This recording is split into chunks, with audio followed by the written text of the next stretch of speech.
Good morning, everyone in TMI land. I'm Ted Rall, and that over there is still Manila Chan, still alive and kicking, a little bit more alive and a little more kicking every day.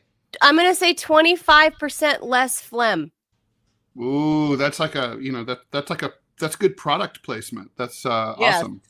All right, well, 25% less phlegm. That's very appropriate, by the way, for the name of this show. This is the Too Much Information Show, also known as the Ted Manila Information Show. So it's kind of like hitting both on full pistons, where we will be phlegmtastic throughout the show, and we will bring you way too much information about our bodily fluids and excretions and secretions, not to be confusing between the two.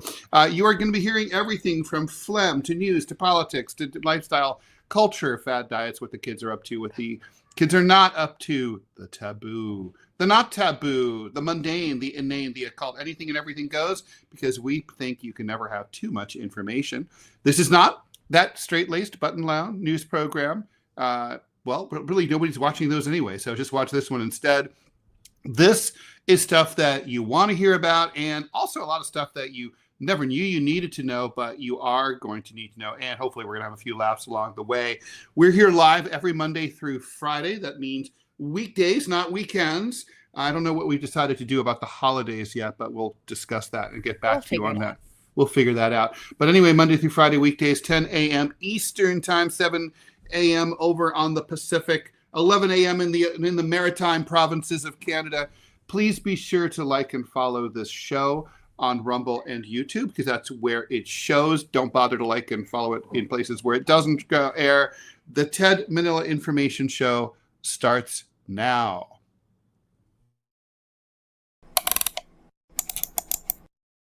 Cool. I'm missing those jaws. And today we're going to be talking about the state of the economy. Yesterday, the stock market fell 1,100 points, the Dow Jones Industrial Average, bringing a total loss for the last 2.5 weeks to 2,900 points. We're going to try to figure out exactly what's going on. We'll have Bubba Horwitz joining us to try to bring us up to speed about what the economy is looking like as we head into Trump land. Yeah. Ted, I'm just going to put this theory out there. Coincidentally, that's about the same amount of time that I've been diagnosed with severe pneumonia. So you're the economic indicator? It's your fault? I think so. Like, if I'm not faring well, then the economy's not faring well. I'm just putting that out there. As goes Manila, so goes the nation. The business of America is Manila. I mean, what are the chances? The economy, the Dow goes to shit for 9 days straight. I've been in pneumonia hell for 9 days straight. I mean, well, they say causation. They do say correlation is not causation, but this could be an exception in this case. Maybe. Just saying. Just putting it out there. Never know. All right. Bottom of the hour. Keep it with us. We're going to get into exactly what the economy is looking like. There's definitely some jitters. Does that have to do with Trump? Not Trump. What's going on exactly? We'll figure it out. Okay, let's get into the headlines. The suspect in the fatal shooting of United Healthcare Chief Executive Brian Thompson on a Manhattan sidewalk this month will now face federal charges in addition to the state murder indictment brought against him. That, according to 3 people with knowledge of the matter. It was not immediately clear what charges the suspect, Luigi Mangione, would face in the federal case, which is being brought by prosecutors with the U.S. Attorney's Office for the Southern District of New York. On Tuesday, state prosecutors in the office of Manhattan DA Alvin Bragg, who hasn't exactly been kicking a lot of butt lately, indicted Mangione, 26 years old, on 3 murder charges in the shooting of the executive, Brian Thompson, 2 of which branded him a terrorist. Okay, that's federal charges, however, would potentially allow prosecutors to pursue the death penalty, which has been outlawed in New York for decades. It was not clear. Go ahead. I got to ask, how does Alvin Bragg bring 3 murder charges against the one person, how Brian Thompson wasn't killed 3 times in 3 different manners. So I don't know how does that stack? The New York laws. No. He could have charged him. He could have probably charged him with thousands of murders. Because listen, you know how how the ancients believed that if you ate an animal or another person, you would possess their soul. Okay. Okay, so Brian Thompson, as the head of a murderous healthcare conglomerate that causes the deaths of thousands of its customers, he possesses the souls of all the people his company killed since he was so he had thousands of people were inside of him that he had consumed during his tenure as CEO. So when he was shot, there were multiple people inside him who kind of died a second time. But wouldn't Brian, if that was the theory, wouldn't Brian Thompson then be charged posthumously with thousands of deaths versus Luigi Mangione being charged with 3 counts of murder? No, because the law is different. Because Luigi Mangione, though wealthy, was not super wealthy, and Brian Thompson was super wealthy, and thus possessed, and thus completely impervious to prosecution, and cannot be charged with any crime under our system of government, under capitalism. He's innocent of all charges, no matter what. New York laws are wacky as hell, especially in that Southern District with Alvin Bragg and all these, like the 537 counts that he charged Donald Trump with cooking the books over the same one receipt, like one receipt to Stormy. Yep. It's a whole 4 million charges. Yeah. No, for the same one receipt. And, I guess, honestly, probably, since they are going for the federal charges, let's go whole hog. And, probably the International Criminal Court should consider this case against Luigi Mangione, and also like courts in other dimensions that are parallel to ours in the multiverse could be also charging him in like slightly askew different version. Beetlejuice, neither world. That's right. In the 5th dimension. Yeah, and also in other timelines, he should be charged because I do get the terrorism though. I get that. I do get the terrorism charge that Alvin Bragg would bring that one. That's one I actually get. I don't know if did you already get to that part, that line? Yeah, I did. I got to that line. Yeah, terrorism. I get that part because I guess he's trying to coerce a Mangione, that Luigi's trying to coerce like a certain political outcome. using violence to try to affect political change. Right. So I get that one, but the 3 murder charges, kind of weird. Just saying. Well, yes. I mean, look, it's a fascinating case in a lot of respects, but this really, truly, just again exposes the nature of the system. That when you go after someone who is a representative of big finance capital like this, the system is going to come down on you like a ton of bricks. Whereas if, let's say, you kill, you strangle a homeless dude on the subway, whatever. Well, that's a whole different conversation. That's a whole other, and we've had that conversation, and we will have that conversation again. I'm sure. Anyway, it's not clear whether federal prosecutors would actually seek the death penalty, and any decision about capital punishment would most likely fall to the DOJ after Trump has taken office. A spokesman for the U.S. Attorney in Manhattan declined to comment. The highest penalty Mangione faces in New York court would be life in prison without parole. The state case will proceed in parallel with any federal case, says Daniel Filson, spokesperson for the Manhattan DA's office. This defendant brazenly shot Thompson point blank on a Manhattan sidewalk, Filson said. The Manhattan DA's office, working with our partners at the NYPD, is dedicated to securing justice for this heinous murder with charges of murder in the 1st degree. I mean, most people don't really think it's a heinous murder. They're kind of like thinking it's maybe like an understandable murder, or in some cases, a cause for great joy throughout the land and celebration. It's just a murder. I don't. That's not my thing. I don't. Mm-hmm. I do not condone violence of any sort. But it's not a heinous murder. It's not a heinous murder. He didn't kill like children. He didn't eat children. Right. It was. I wouldn't qualify. That's a heinous murder. It's just a murder. It's a murder. Yeah, it's a cold-blooded murder. Like, fine. Just shot the dude in the back. Like, well, it's a murder. Okay. Anyway, I could go on. I could talk about this case for hours, obviously, but who wants that? Mangione's lawyer, Karen Friedman Agnifilo, says that the Southern District's involvement in the case raises a number of troubling issues. She says the federal government's reported decision to pile on top of an already overcharged first-degree murder and state terror case is highly unusual and raises serious constitutional and statutory double jeopardy concerns, the statement says. We're ready to fight these charges in whatever court they're brought. She's right. I mean, what? Life in prison without parole? And that's not enough for you assholes? Really? 10 lives in prison.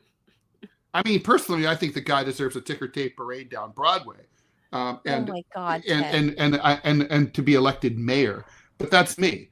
But I mean, it's also me and pretty much everyone else except for you. But, you know. No, that is not true. There are plenty of people that do not condone death and violence and even in some form vigilantism. That's kind of why I'm kind of mixed feelings about Daniel Penny. It's same thing. By the way, yesterday I was totally on team Danny Penny. I was on the subway and a totally crazy man targeted me for no reason at all and started threatening me. And it wasn't nearly as bad as what Daniel Penny dealt with. But he was like way on me and like screaming at me and like, you're not a little guy. I didn't do anything. You can step up to that guy. Okay, first of all, I broke my wrist. I was wearing a wrist brace, right? True. I forgot, and also, I'm 61 years old. I mean, the guy was my size. He was as tall as me. I mean, fortunately, he stayed seated, and then I stayed seated. And then as soon as the train stopped, I skedaddled off the train, just like I said Penny should have done. But anyway, the point is, I had a lot more sympathy for Daniel Penny yesterday when that happened. When I was like, when basically this guy like honed in on me, I didn't do anything. He was like, I was on my phone. Actually, it's funny. I was texting Robbie, and I looked up from my phone. Something Robbie said like made me smile, and I looked up over my phone, and the guy thought I was looked at him or something, but I didn't. And it became one of those like, what are you looking at? I'm coming for you. Like, I don't have to take this anymore. Like, okay, lunatic. And, and there's no one's around. There's no cops ever. Oh. Ever. Anyway. All right, let's keep moving. A man has been arrested after being accused of plotting a mass shooting with the female teen shooter who killed 2 at a private Christian school in Wisconsin. Alexander Pattendorf, 20 years old, is accused of texting the shooter, Natalie Rupnow, 15 years old, around the time of the rampage at Abundant Life Christian School in Madison, Wisconsin, on Monday, a couple days ago. Paffendorf was arrested in Carlsbad, California on Tuesday, and court documents seen by local CBS affiliate KFMB-TV reveals that he told Rupnow about a potential attack on a government building. FBI agents say that he admitted he told Rupnow about arming himself with explosives and a gun. Locals said that at least many as 15 cops swooped down on his house as part of their probe. They had their full guns out all over the street, said resident Alex Gallegos. Gallegos said that he saw the cops carry out a large gun box from the house. A San Diego judge granted an order that mandated Paffendorf to surrender his guns, and he's been banned from buying any more. He's set to appear in court on January 3rd. That arrest comes as the victims of Monday's shooting have now been identified. Ruby Patricia Vergara, 14 years old, was identified as the student who died. She was an avid reader, loved art, singing, and playing the keyboard in a local worship band. A local family obituary says. Relatives said the teenager had a special bond with her pets. The second victim of the shooting was teacher Erin West. She was 42. West was a substitute at the school. Rupnow was pronounced dead on the way to the hospital. 6 people were injured, 2 students thought to be in critical condition. A teacher and 3 other students suffered non-life-threatening injuries. Madison Police Chief Sean Barnes told the Milwaukee Journal-Sentinel he thinks those who were injured are still alive. He said that he doesn't know for sure due to those HEPA laws. So he hasn't been getting... Right. I mean, that's a little weird. He's the police chief of the city. I think maybe we can bend the HEPA laws a little bit to say, hey, these victims are still alive. They're expected to survive. Like that's. So I'm unclear on what I mean. Okay, so Manila, you proposed this story. I don't get what happened here. Okay, so the 20-year-old dude is in Cali. He's in touch with the shooter in Wisconsin. And I don't understand the connection at all between like saying that he, there's a potential. So is this basically like, I'll shoot up the government building while you shoot up the school kind of thing? Well, we don't know yet, because his side, this angle of the story, this Perfendorf kid, this 20-year-old boy, young man. I mean, technically he's a legal adult in California, right? This young man. Anywhere. We don't know what kind of relationship that he was having, online relationship he was having with this girl. As far as we know so far from all the reports I've read, is that they have some sort of online relationship. Don't know if it's friendly or if it's, like romantic or whatever. But this young man seemed to have kind of influenced this Natalie girl, this Rupnow girl. And he was apparently, this young man is, from the reports I've seen, seems very disturbed himself and wanted to commit some sort of like domestic terror act. But all the details aren't coming out yet, that he wanted to attack a government building in California, and that somehow they had like some sort of weird online bond about like, hey, let's do these horrific things together. But all those details are not out yet. But this boy is now arrested. So I'm sure there's like, they're combing through his social media, all his tech and all that stuff and his gadgets. But this girl is now dead. So I don't know if this boy somehow convinced her to do it. We don't know if the school shooter, chose this was her idea. All the plans are slowly unfolding. So we don't know anything yet, but certainly I think my gut instinct is this boy played a role in kind of manipulating her mind a little bit, because she's a little girl and her parents are going through a second divorce with each other. She has, like an unstable home, and I think she had an online relationship with a boy, the wrong kind of boy, and he got to her. And I think this is what. But basically, it sounds like they were egging each other on. Yes. To carry out attacks in different states simultaneously, except he didn't do it. Right. He didn't go through with it. So, I mean, but again, there's quite a difference between a 15-year-old and a 20-year-old mentality, right? I mean, he's still a kid, still making stupid decisions, but there's quite a big leap between 15 and 20. There is, although obviously she's a girl and he's a boy, and girls are more mature than boys at that age. But even still, the logical inputs in your brain don't fully work out yet, even as a 15-year-old girl. Is she going to be more emotionally mature than a 20-year-old boy? Very possible, but still the frontal cortex of your brain just isn't that developed yet at 15 years old, whether you're a boy or a girl. So I would say this boy, though, had something to do with this, and I think we're going to see charges coming to him for, I don't know, like inciting.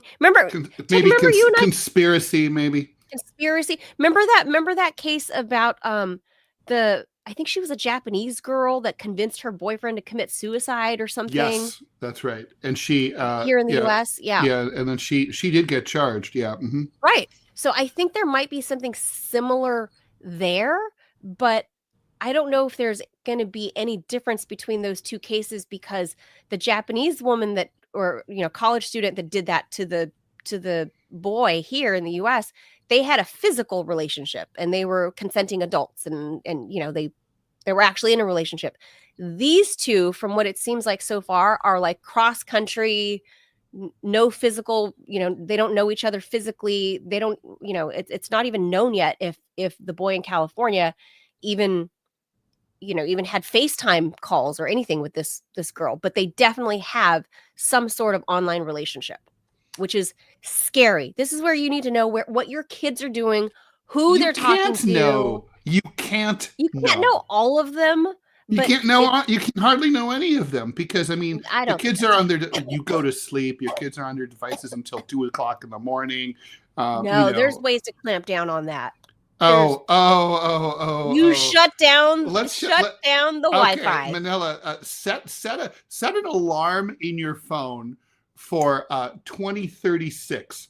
And let's you and me check in with each other and see see if you still agree with that point of view. Anyone who's actually had a teenager, I wish you were right, but you're wrong. There are a lot of measures you can take as far as removing devices, especially if your kid is like a troubled kid like this girl was. Sure, you can. No, you can't. Not at all. It's like wouldn't even work. Removing devices? Not to mention the experts really say that's a bad idea. It's like then you're isolating them and they're going to spin out even worse. It's like, nope. I mean, you can't, why not just lock them in the basement? Nah. Nope, the smackdown. You're totally wrong. Look, I came from the days. You won't do it. You will not be able to do it. 2036, we're going to check in. I will bet you a lot of money. I came from the days of sneaking out through the window, right? And like parents don't know. Me too. You have a girlfriend sleep over. I mean, those are the old school, nice and simple ways. Stealing cars, doing normal teenage stuff. I don't know if stealing cars was really normal teenage stuff. Well, I can't judge because I did all sorts of bad things, but it was where I'm from. Although I did steal a car once, so never mind. There are things and destroyed it too. But the person had it coming, so that's different. There are things parents could have done, and in which case, my brother, when he got smart to the fact that I was sneaking out, he used to set booby traps with pots and pans and strings. For me. I like your brother's style. So don't tell me there are no ways that you can't circumvent children from doing bad things. 2036. Especially shooting up a school. So okay, well, you can't control them. Okay, anyway. U.S. Marine Corps officials observed 6 drones in restricted airspace over Camp Pendleton in California. That's about 40 miles north of San Diego between December 9th and 15th, according to the base spokesperson. The unmanned aerial systems, or we call them drones, posed no threat to installation operations and no impact to air and ground operations. That, according to Captain James Sartine, talking to the Epoch Times. Marine Corps Base Camp Pendleton, that's a U.S. Department of Defense training base that trains the Marines, Army, Navy, and national, state, and local agencies like the National Guard, did not release any details about those drones. Force protection considerations restrict our ability to provide further information to ensure the operational security of the installation and the safety and the welfare of the base population and the surrounding areas, Sartine said, blah, blah, blah. Camp Pendleton has restricted airspace zones that are activated during military training exercises. Drone activity in New Jersey, California, and a number of other states has recently stirred public interest and some panic. On December 9th, federal agents arrested a Chinese national suspected of flying a drone over Vandenberg Space Force Base. So funny that they have a Space Force. Space Force. The suspect allegedly operated the drone from a nearby park on November 30th, taking photos of SpaceX launch pads and other parts of the base. Suspect Yin Piao Zhou, 39 years old, who was a Chinese citizen living in Brentwood, California, was arrested by federal officials before he boarded a flight bound for China last week. Federal agents allege that Zhou flew the drone over the base for about an hour, taking photos of sensitive areas. Authorities also allege that his cell phone contained messages and search histories related to Space Force. We always have to say it that way. National security officials, however, continue to state that the drones do not pose a threat to the public. I love how they say that. They don't know that. How can you say that? You cannot know that, but they say it. Don't know. They say they don't know what it is, but they also tell you it's not dangerous. That's right. That makes no sense at all. Okay. Right. At all. None whatsoever. No. Right. So, and so look, I mean, this could just be a space dork who was like curious and wanted to see things. I mean, I do smell, I mean, it could be espionage, but it could also be just something. Ted, I smell a lot of copycat. I smell a lot of xenophobia is what I smell. That too, but I think this is a lot of like copycat theater happening all across America. Sure, I'm not saying that the New Jersey stuff isn't real. I'm not saying that is real. That's real. But a lot of this other stuff that's popping up everywhere else, I think it's just a lot of copycat cases. And I don't know about this dude, this alleged Chinese spy or whatever he is flying over Vandenberg, but look, the Chinese have sophisticated satellites. They have all the photos. They don't need a $200 drone. Yeah, they don't need that. So it's He's so not. stupid. He's not a spy. I mean, if he's a spy, he's like the worst spy ever. He's so All right. dumb. This is a depressing story, but here we go. Oh, yeah. Dominique Pellicot, 72 years old, admitted to drugging his wife, Giselle Pellicot, 72 years old, and filming the rapes for nearly a decade between 2011 and 2020 in their home in France. The husband, accused of drugging his wife and invading dozens of men to rape her for nearly 10 years, has now been sentenced to 20 years in prison. On Thursday, December 19th, a jury in Avignon, France, found Dominique Pellicot, 72 years old, guilty of aggravated rape against his wife, Giselle, who's also 72 years old. Dominique was also found guilty of the attempted aggravated rape of the wife of one of the other accused men, Jean-Pierre Maréchal, taking indecent images of his daughter, Caroline Durand, and his daughters-in-law, Aurore and Céline, per the outlet. The outlet reported that Dominique showed no emotion as the judge delivered his verdict in court. Giselle and her children, including her daughter Caroline, were present in court for the sentencing. In September, Dominique confessed to his crimes in court, admitting, "I am a rapist," the BBC reported. He's been on trial along with 50 other guys whose ages range between 26 and 74.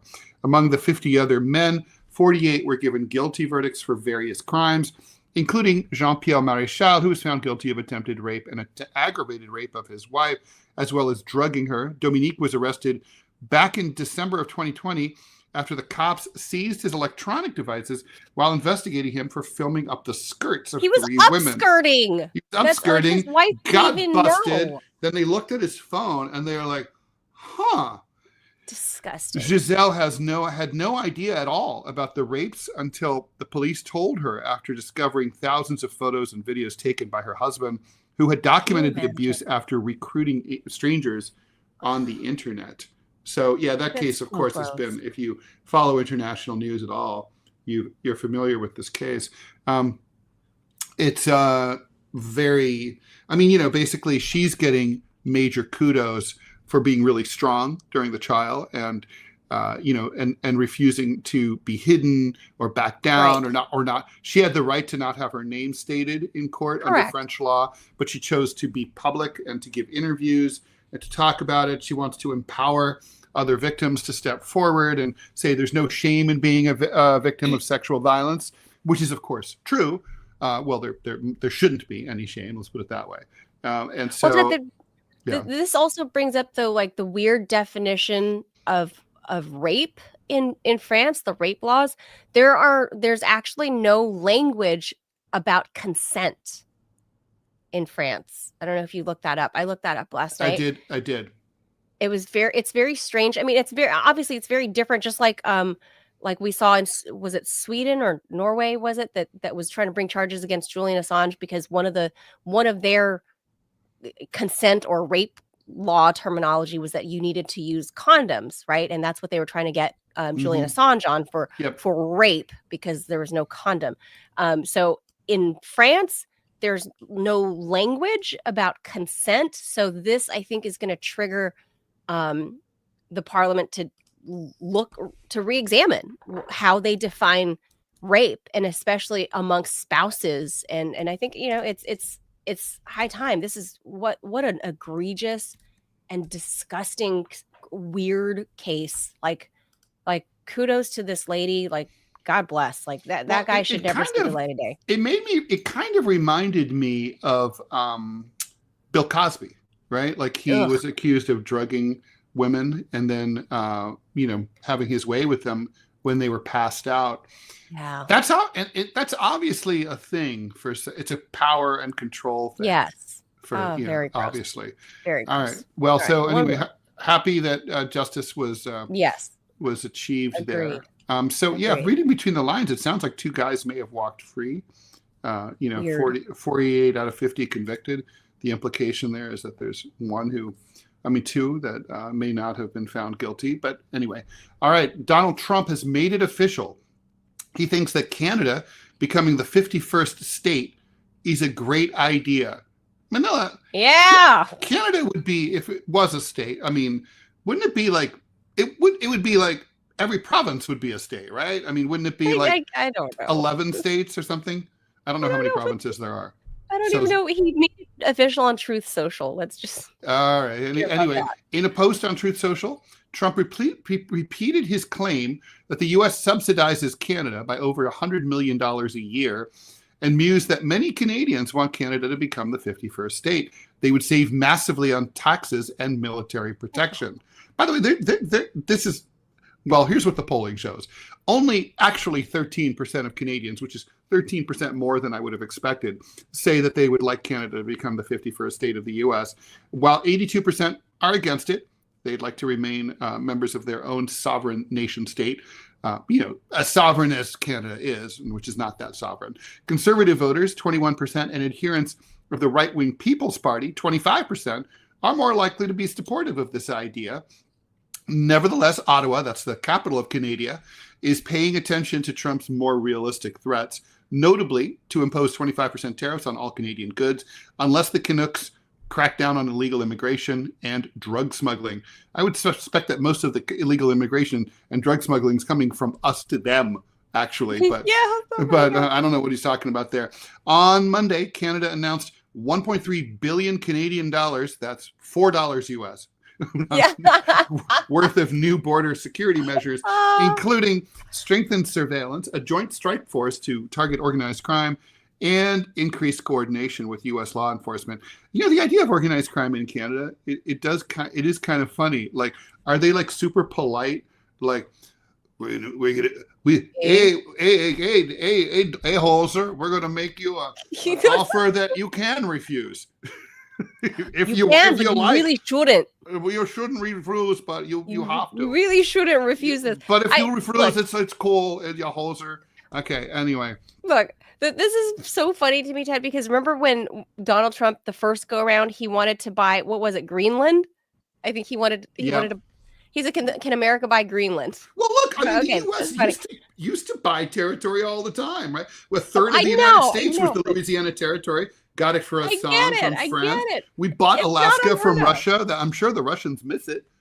I'm sure. Look, it's not unheard of. So yes, like it has happened. Maybe not in modern times, but it has happened. Obviously, he wanted to buy Greenland, but now he's proposing somehow that we annex Canada and there. Well, not forcibly. I don't know. Not forcibly. I know, but it's just crazy to me because with all the talk of DC being the 51st state, if that's not going to happen, there's no way in hell that Canada Puerto Rico isn't even can't even be the 51st exactly. state. Canada, like Puerto Rico doesn't really have a say. All these other U.S. territories don't have a say.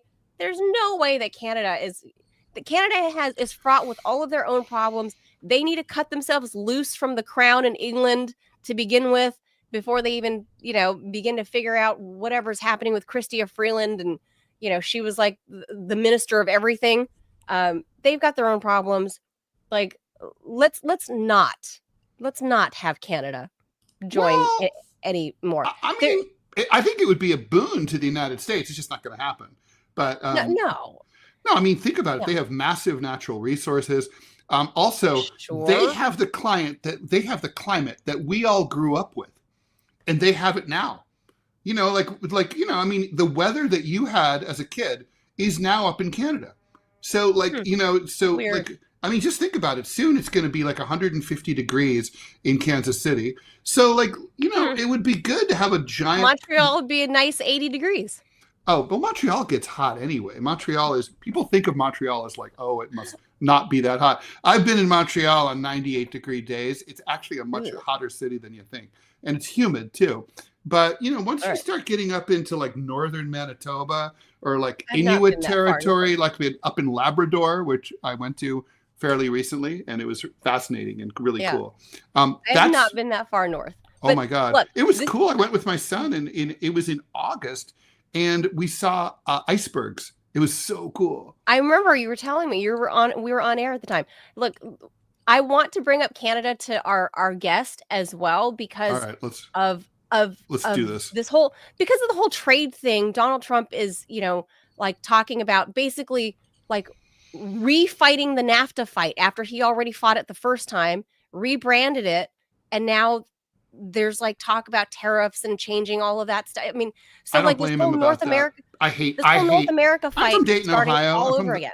I hate NAFTA. I fucking hate NAFTA. I hate free trade agreements.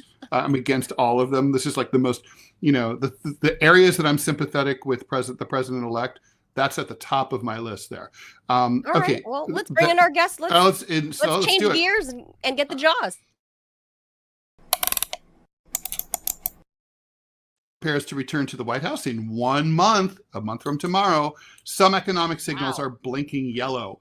Investors unsettled by the Fed's forecast for fewer cuts than previously expected next year pushed the Dow Jones Industrial Average down 1,123 points yesterday. That's 2.6% of total market share, while the Nasdaq composite dropped 3.6%. The Dow has now lost 2,900 points since it's peaked out on December 4th. It's a tale of two economies. Consumer sentiment among Republican voters is at its highest level since late 2020, when Trump was still president, whereas Democrats feel that the economy is a disaster. They feel as the same way they felt in the summer of 2022 when inflation was raging and gas was $5 a gallon. What are the prospects for a Trump economy during the next few years? Is DOGE real? And if so, will austerity prime the pump or tank the economy? Where's the economy going? Where's it at? Where's it going? To help us break it down, we have Todd Bubba Horwitz. He's a market maker, CEO, and founder of BubbaTrading.com. Go check out that website. Bubba, it's been a long time. Thanks for joining us. It's great to be here. Good morning. How you doing? What's up? Good to see you. Good to see you. We've got your website up there. People can learn all about all the stuff that you do, your years of experience. So you've been doing this for a little while, Bubba. You've seen some presidents come and go. Now that we have Donald Trump coming back, Jerome Powell, cutting rates for a third time in a row. What does that indicate to you? That Jerome Powell's an idiot and that the Fed is a moronic institution that does not follow what their actual mandate is, which is price stability and employment. We're not supposed to be mixing with interest rates. We're not supposed to be manipulating rates to help the banks. If we go back to the first rate cut, which was September 18th, the 10-year notes were at 3.5%. Today, the 10-year notes are at 4.5%. And the banks have made another 1% or 100 basis points on their profit, but not the American people. The people that are supposed to be getting these rate cuts that everybody's loving the stock market over is really not factual, because the banks are borrowing from the Federal Reserve, and if they can choose to cut their rates to the public, but they're not. Mortgage rates are higher. We are in a recession. Where inflation is storming out of control, yet these morons at the Federal Reserve decide to cut rates once again, which only pushes inflation even higher. So Jerome Powell says, that he's not going anywhere. Doesn't matter who's in office. He says, I'm not going anywhere. Trump is, they're independent. Trump can't push him out. He says he's now in a position to take his time in cutting the rate and is it helping? Is it hurting us? I mean, they say that inflation is slowing. It doesn't mean it's not happening, but it's slowing as opposed to what it was, last fall when we were talking about this on the radio. I mean, are we in a better position? I could argue with that fact. I don't know that inflation is slowing. I think that it's the way they report numbers. Remember that when you get the inflation numbers, they only count 4% for food and energy. Now, the average person, what is their highest expense other than an emergency? It is food and energy. And when you don't count it, it's easy to have lowering inflation. The bottom line is that these rate cuts were designed to create more inflation because, let's face it, the federal government gets tax dollars on these higher prices because you're paying federal excise tax. Look at your phone bill. Look at some of your bills that have all these numbers on it that you don't see. Those are federal taxes. So it is the hidden tax of inflation that we're having right now. It's a very, very bad sign. And Jerome Powell has done a horrible job. And I thought he would have done a much better job because he came out of the industry. But I guess once you go into the ivory tower of the Federal Reserve, you become an idiot.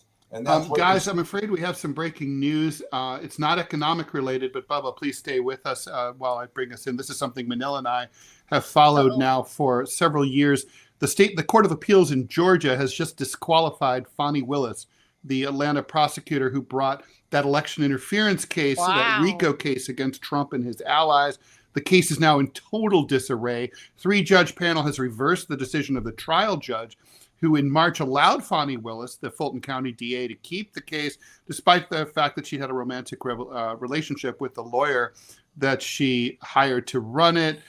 This decision is likely to be appealed, but if it stands, it will doom the entire case. There are currently charges against Trump and 14 of his allies. According to the New York Times. Oh, throw it all out. This is just we're just, come on, guys. We're just over this. Like we're over this crap. The election happened. I'm not saying Trump is above the law or whatever, but this has been clear cut. Isn't he? Isn't he really? I mean, he is, right? This is just clear cut lawfare. The country has moved on. The people have spoken. Fani Willis is compromised. She's a crooked DA. That's true. This is just, it's completely compromised. Throw that crap out. Agreed. We're done with it. Let's move on from the last horrible Biden 4 years. What do you think, Bubba? I'm with you 100%. That was like an absentee president we had. We had nobody in the office for 4 years except the deep state and the cartels that were controlling us and raising prices and costing us a fortune. Maybe we could save that $500,000 a year annual president's salary. Apparently, we don't need one. I know. No, we don't. No, obviously. You see that? Listen, we only know that Jill and Joe Biden earned in real income $6 million in their career. Somehow they're worth $150 million. It's a wonderful country when you can steal at will. Bubba, what do you? I mean, I do want to ask you a couple of questions, and I know our producer Robbie has a question for you too, and we'll bring him in, pop him in, so he can ask that when he's ready. You want to do that now? Well, let me ask these questions before my 61-year-old brain forgets them. So Let's talk about the Democratic and Republican views of the economy. Is that normal in your view that there's such a bifurcated, like partisan view? I don't remember like Democrats thinking the economy sucked under, that Democrats and Republicans had a different view of, say, the Clinton boom or, say, the late 80s under H.W. Bush when the market tanked and there was a recession. Pretty much people had the same experience of the economy. It's not possible to have two economies to this extent, right? Unless you're talking about like different generations or people living in different parts of the country. What's going on? Well, I mean, if you live in certain states, certainly in blue states, you're paying a lot more taxes. Mm-hmm. Again, if you live in New York, California, Illinois, you're paying 10, 11, 12% more than anybody else. Mm-hmm. You can't live in those three states, and there's others, but those are the three main, which I'm from Illinois originally. You can't live there unless you're making $200,000 a year and live a normal life. Now, think about that number. We know that inflation has caused, we know when I started trading in 1980, the Dow was 800, now it's 40,000. But the amount of money you have to make and the amount of money companies can pay, the economy is in horrible shape. But what they've really done, the last administration has systematically destroyed the middle class. Okay, the wealthy love it when these things happen, which is why the wealthy don't care whether you have socialism or not, because if you have socialism, they benefit because they're going to keep their money. Okay? But isn't the demise of the middle class, though, a long-term trend that goes back for decades? I mean, it seems like things really peaked out in the post-war period before, and the economy was expanding pretty well until the 70s. And then we started to hit the energy crisis and inflation under Carter. And then it seems like the gap between rich and poor like spread, and the middle class got hollowed out in the ensuing decades under both parties. Well, no, I don't disagree with that at all. I think you've seen a destruction because, again, we've got all these welfare programs. We continue to take the taxpayers' money and give it away to people that don't deserve it and don't have a good concept of what America is all about. We've got away from the free market system. This goes back to the Federal Reserve. Interest rates should not be determined by what the Fed says they should be. Interest rates should be determined by price discovery and what you're willing to lend at and what I'm willing to pay to borrow from you. That is true price discovery, and they've eliminated the price discovery sequel of markets, and that becomes a bigger problem. It destroys competition. We're leaving out a lot of small business. Look at what's happened. Look at all the empty strip malls and every neighborhood you go. It doesn't matter where you go, but all these little guys and those small businesses cannot survive anymore because we've got regulations that allowed Google and Meta and those guys to become monsters. And they requested regulations themselves so that they could force little guys out of business and not have competition in the future. And that is the destruction of the middle class, because middle class either works in a job, manufacturing, whatever, or they become entrepreneurs. We don't have that anymore because those opportunities and that money is not available because you're spending too much just to live and this high cost of inflation. So there's a lot of issues, but I think the middle class took its biggest hit in the last 4 years, percentage-wise, because of all the illegal immigration, all the extra tax dollars that we're paying, and everything else that's going on. So I think that you destroy a free market, you let the Federal Reserve take place, which, again, they should be ended or at least audited, because I don't believe that the banks are not over leveraged. I think we're going to have the same problem we had in 2008, that the banks are going to come to the American people for money once again. And my vote in 2008, my vote today is let them go out of business. The whole capitalistic system is, if you can't survive, somebody will come in and replace you. And I'm glad you brought up 2008, because that was, of course, largely triggered by the real estate collapse. And the real estate market is in deep trouble now, and in some ways that are kind of subtle, right? I mean, so the Fed has increased interest rates, which has basically frozen the real estate market. People can't sell, people can't afford to buy, or they feel like they can't afford to buy. And there's hardly any inventory. People aren't moving, things are ossified. People are not taking jobs in other places because they're worried about not being, and entrepreneurship is suffering. All that is true. And at the same time, the New York Times just published this really fascinating piece, I don't know if you saw it, about how insurance companies, home insurance companies, are not insuring houses in areas that are affected by climate change, like Florida, low-lying areas, parts of the coast of Virginia, North Carolina, eastern part of California, where they're subject to wildfires. And so what they're seeing there is that people, unless you can buy a house cash, you can't get a mortgage because you can't get it. You can't get insurance, so you can't get a mortgage. That means if you're trying to sell your house, you're probably not going to get what you want for it because you don't have as many buyers as you would have before all this happened. This is affecting 14 to 15% of the entire nation's real estate price. That's massive. I mean, this could real estate once again drag down crash the whole thing in the next 4 years. And if so, what could a Trump administration do to mitigate the damage? Well, I think we're headed there already. And I don't think, again, who's in office at any given time is not necessarily what's going to happen to the economy. The economy has been failing going back.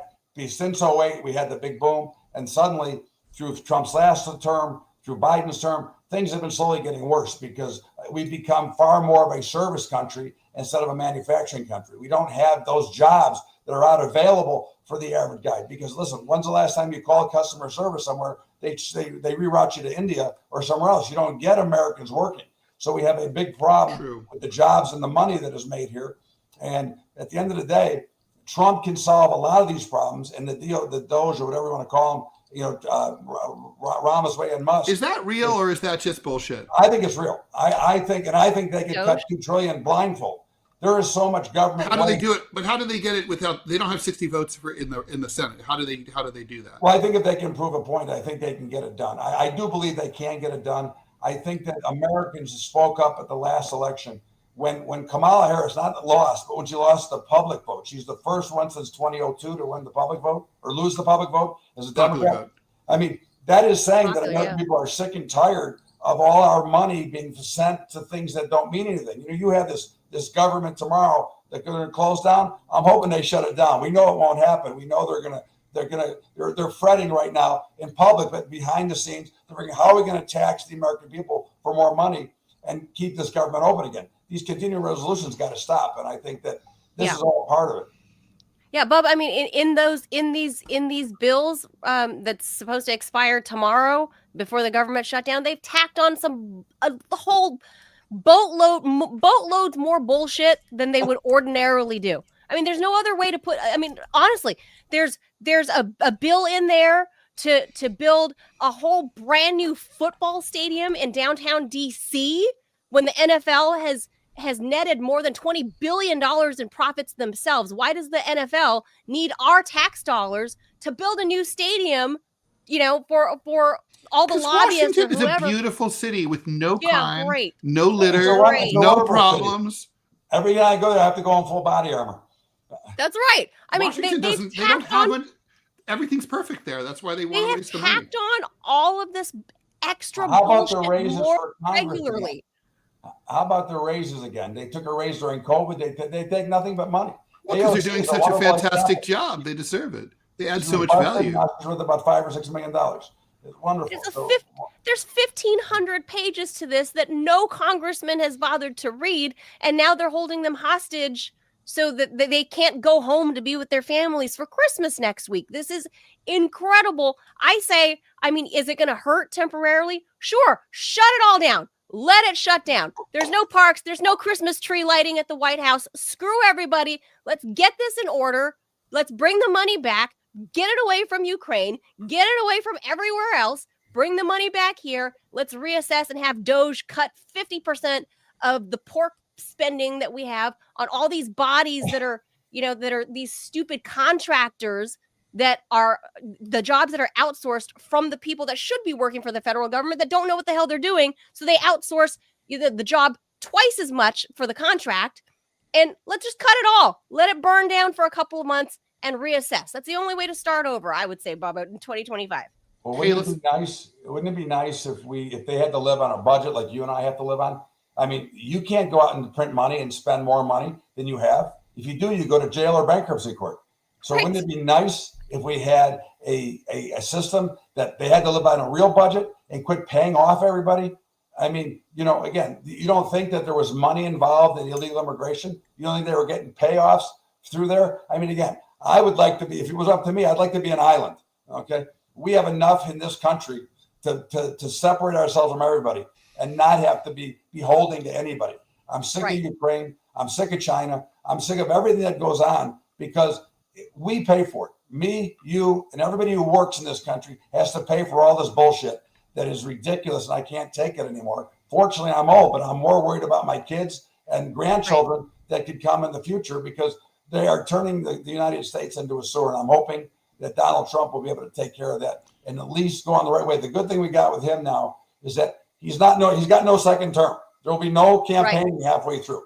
So that's we true. know he's got a lot of grudges. And I thought that he would go after a lot of people when in his second term last time, which he didn't get. So I'm hoping he goes after him. I'm hoping he takes care of the finances. And I'm hoping we get back to the country that I grew up in, because this is not what I grew up in for the last 67 years. Manila, why don't we bring in Robbie with this question? Producer Robbie. Let's add producer Robbie. He's got a question. Morning, Mr. Bubba. It's a pleasure to meet you, sir. Hi, Robbie. How you doing? Doing all right. I have a pretty basic question. First, I need to say I'm right there with you. Let's blow up the Federal Reserve. Let's shut down the federal government. Let's just gut it. Here's my question. A lot of people say that inflation is rising prices. I'm one of those nerds, though. I like to read dictionaries. And as far as I can tell, the definition of inflation is when you expand something, in this case, expanding the money supply. So my question is twofold. One, is that the accurate definition that inflation is the government creating more dollars, just destroying the purchasing value of the monies in existence?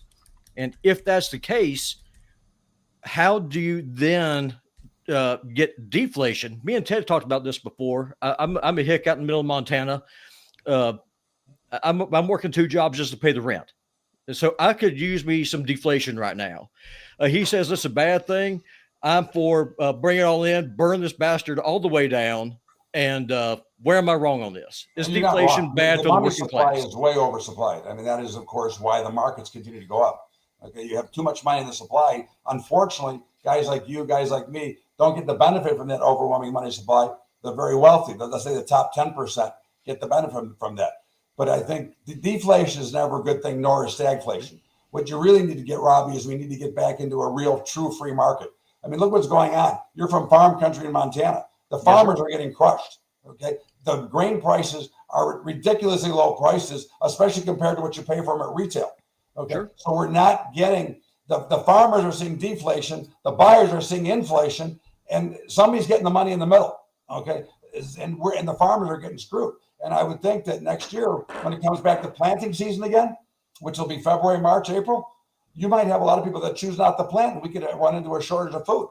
But again, that's a story for another day. But at the end of the day, you've got too many hands in the pie that don't let the free market work, starting with the Federal Reserve, starting with the government. If you go back to the Constitution, government is supposed to be run city, county, state, And the federal government was never meant to be the largest employer in the world. It was meant to oversee everybody. But yet they're the largest employer in the world that piss away more money than anybody and keep adding to the money supply, not to mention letting the banks add to the supply because, fractional banking, the banks are allowed by law to lend out 10 to 1 for what they have on deposit. But they lend out more because when they borrow from the Federal Reserve, they turn that liability into an asset and then they lend out 10 times that, which is, again, adding to the money supply, adding to the printing of money, making your dollars worth less, making you have to work 2 jobs, and next year it might be 3 jobs if they keep going at this pace. Oh, it sucks because I was talking to Ted Manila yesterday. I mean, there's a solid chance my family and I might end up having to move this year because if rent keeps going. I think you have a real shot with the new administration. Listen, it's not going to change tomorrow.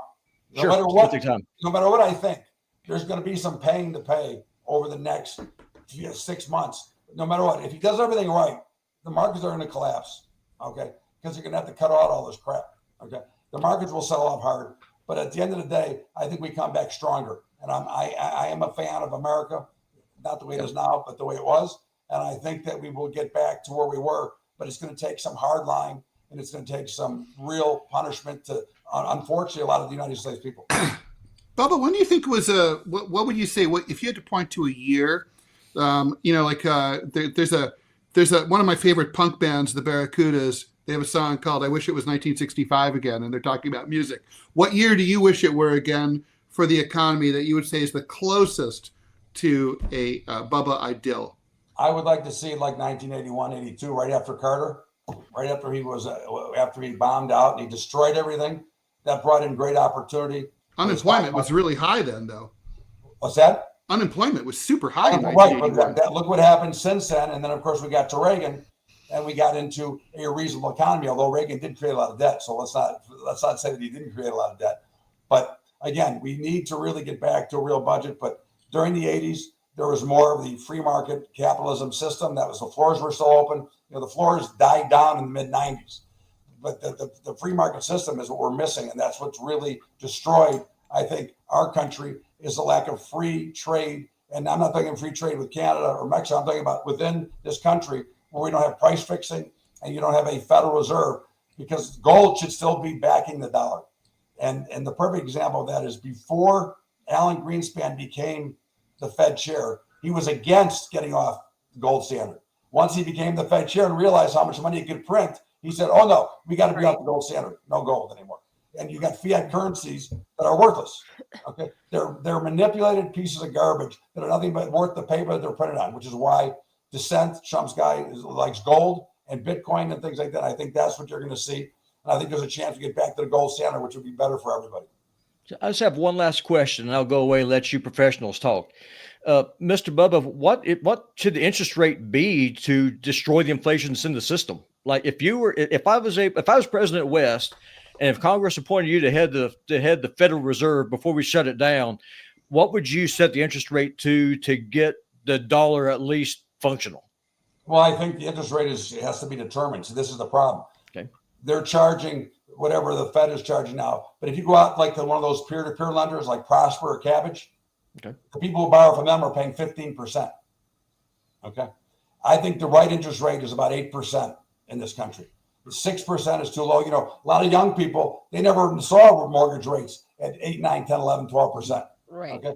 They never saw rates that were higher. They never saw a savings passbook. Now you can get CDs for 5 1/4. Until the last couple of years, you couldn't get a CD for 1%. So that's the problem.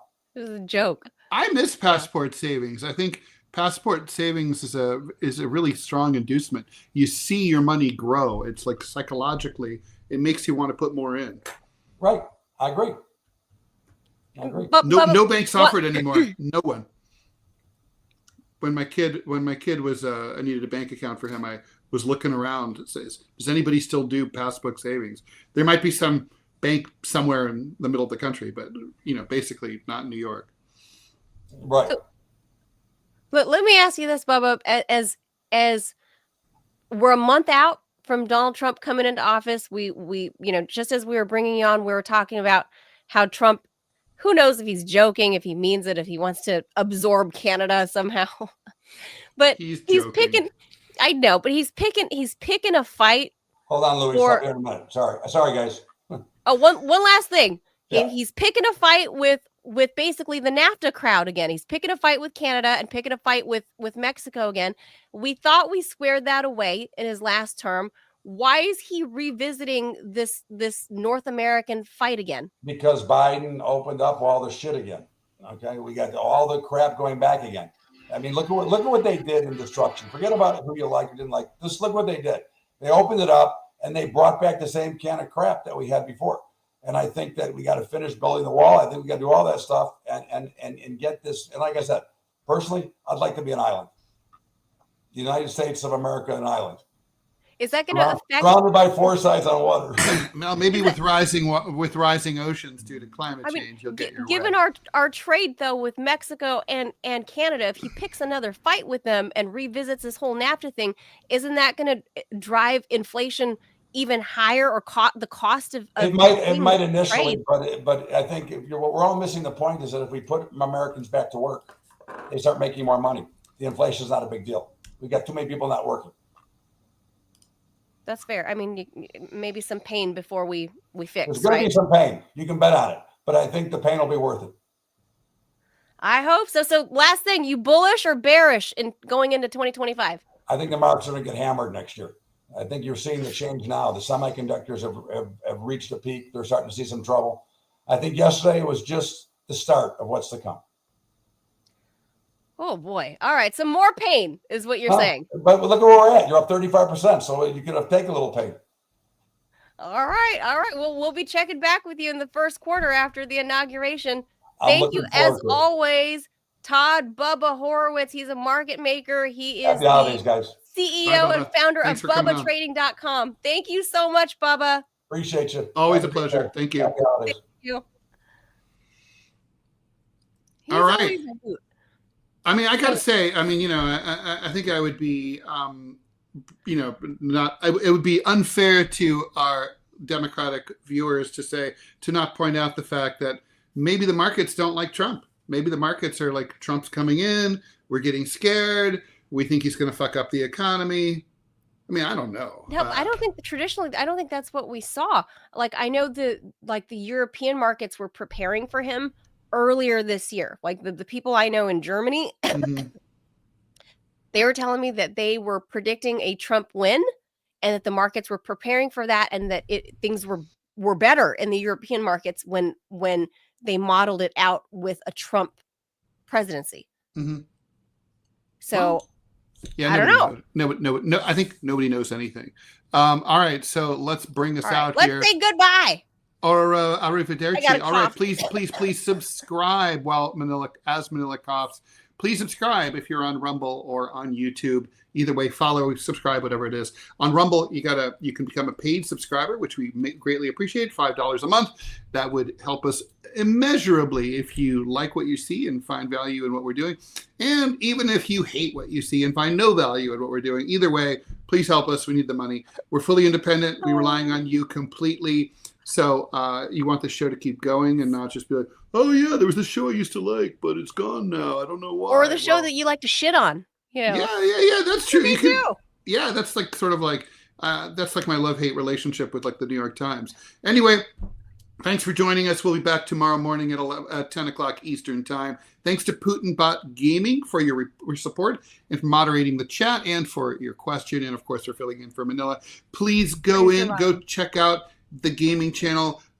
Again, subscribe, share us on the X and on the Facebook and everywhere else. We ask you to please become a paid subscriber. We've done all that. Okay.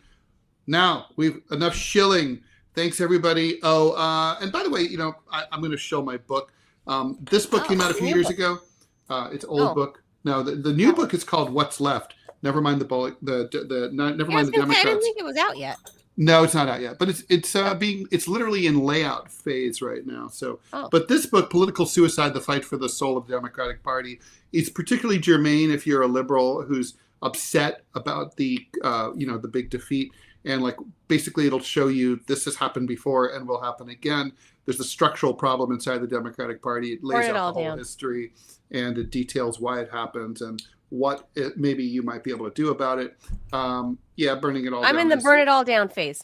I'm not really against that. Okay. So thanks everyone. Bye Manila. Bye Robbie. Thanks everyone. Adios amigos. Thank Mañana. you. See ya. See you tomorrow. Bye.